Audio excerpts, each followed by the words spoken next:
আমরা first time বাংলাদেশে একটা 3D ম্যামোগ্রাম টমোসিনথেসিস উইথ বায়োপসি একটা হাইটেক ইকুইপমেন্ট আমরা লঞ্চ করেছি এবং বাংলাদেশে ফার্স্ট কম্প্রিহেন্সিভ মাল্টিডিসিপ্লিনারি 180 বেডের একটা ক্যান্সার হসপিটাল আমরা তৈরি করেছি।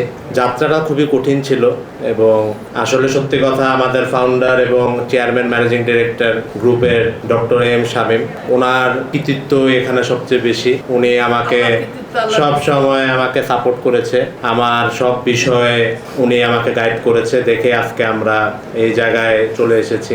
যাত্রা আরো অনেক দূর।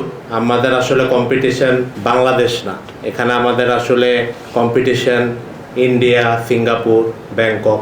তো ক্যান্সারের যে পেশেন্টসরা ওনারা আসলে বিভিন্ন জায়গা থেকে মাল্টিপল অপিনিয়ন নেয় এবং তাদের রিলেটিভসরা থাকে বিদেশে। তো আসলে এটা খুবই চ্যালেঞ্জিং এবং খুব প্রতিদিনই আমাদের অনেক এটার জন্য কাজ করতে হয়, এক্সিলেন্সের জন্য, এথিক্যাল প্র্যাকটিসের জন্য এবং পেশেন্ট এক্সপিরিয়েন্সটা যাতে এবং পেশেন্ট সেফটিটা যাতে 100% থাকে। তো এই কারণে আমরা আসলে নেক্সট অ্যাক্রেডিটেশন, নেক্সট মাইলস্টোন হচ্ছে আমরা জয়েন্ট কমিশন ইন্টারন্যাশনালে আমরা কাজ করছি।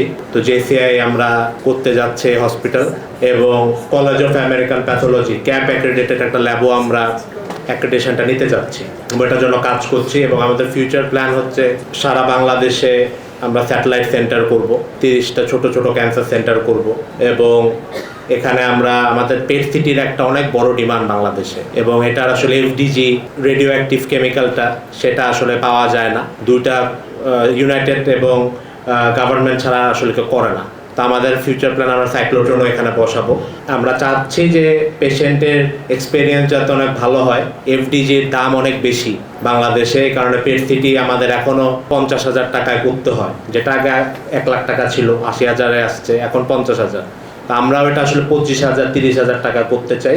FDGর অ্যাভেলেবিলিটিটা বাড়াতে হবে। তো এখানে আমাদের আসলে সব ধরনের সার্ভিসই করা হয়, দেওয়া হচ্ছে, জেনারেল ল্যাপ্রোস্কোপি সার্জারি থেকে শুরু করে সার্জিক্যাল অঙ্কোলজি, রেডিয়েশন, কিমো এবং হচ্ছে আমাদের এখানে ইন্টারনাল মেডিসিন, মানে টোটাল অ্যাপ্রোচ আমাদের এখানে করা, মাল্টিডিসিপ্লিনারি অ্যাপ্রোচ আছে।